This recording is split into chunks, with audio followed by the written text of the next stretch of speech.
All right, so we're taking a look at the chimney first. So the problem area is here. We'll start with the gutter. The counter flashing is basically what you're seeing here with the gutter on the wall.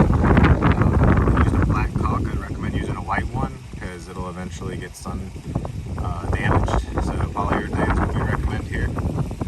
So that's one avenue. The second avenue that it's probably getting in is possibly here, which I'd imagine you'd have a flashing issue at that point, which it doesn't seem like you guys do, but you can see where the mesh wire is visible. And as you come up, you can see right here there's a crack at one time that might have got sealed, but right here we have an open opportunity for water to drip down and come behind the flashing and get out, but maybe possibly right behind this. So only on like heavy rains would I suspect something like this happening, or wind-driven rains, but you know, we've got a couple different opportunities here.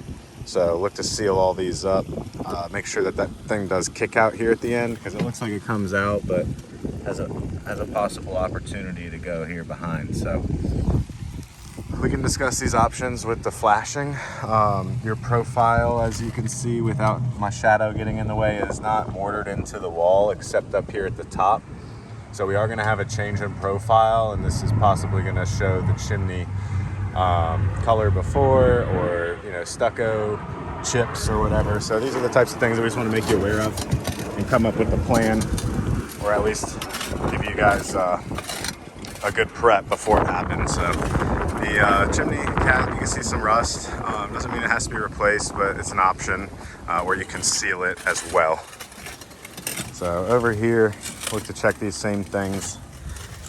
Doesn't look like you have some of the same opportunities, but counter flashing down at the bottom, or an example of it, we'll want to use a white polyurethane instead of black. The sun doesn't eat it up as easy. So as we come back, here's your ventilation on the roof, just two small 8-foot openings. This is something that's typical on these older tile roofs. We'll look to give you two options, but one is highly more recommended than the other, and that is to put two solar attic fans here and here. So standard proposal will just be adding a couple more off ridge vents, but as you know, these are opportunities to leak, and they're large, and not a lot of water gets off of the middles of them. So we recommend 4-footers if you're going to go that route. Otherwise, we'll delete and use two solar attic fans, and we'll talk about that in more depth. So look to get all this reflashed and painted. These ones won't get replaced. All of these will. So the skylight, it is a curb mount, meaning that it's just attached here, and there's a wood frame with flashing like a chimney basically all around. So we can reuse this top. It doesn't look damaged, it looks in good shape. The flashing below, you can see this original with the paint and all that, rusted nails, so this might have to get redone, but only when we do the roof we'll be able to see more. If it does have to get redone, that will have a drywall repair like you kind of already have. It's hard to see in the video, needed. So long story short, when this gets replaced, or sorry, detached and reset, if we were to rebuild the curb, you're going to want to put down something underneath to make sure nothing falls and isn't a hard cleanup. We don't want to have anything be a disturbance inside on the re-roof project with that component coming off and on possibly. So we'll go over that scenario. You can see the multiple repairs that you've had, but this chimney, it's looking good. You know, like we talked about, it's got rust on the cap. You can seal that, replace it, you know. Nothing absolutely has to happen at this time. A couple previous cracks look like they've been sealed possibly.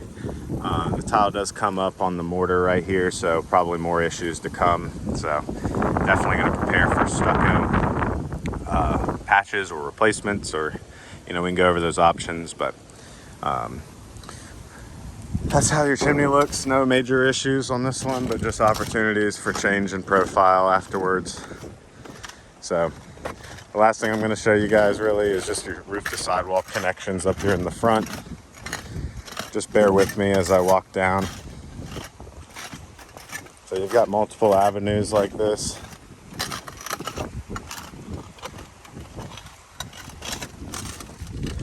You can see it's off the wall, which is good.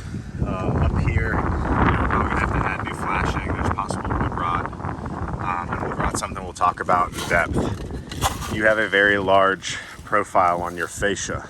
It's a 2x6 cedar. sorry, not 2x6, but 2x10 cedar.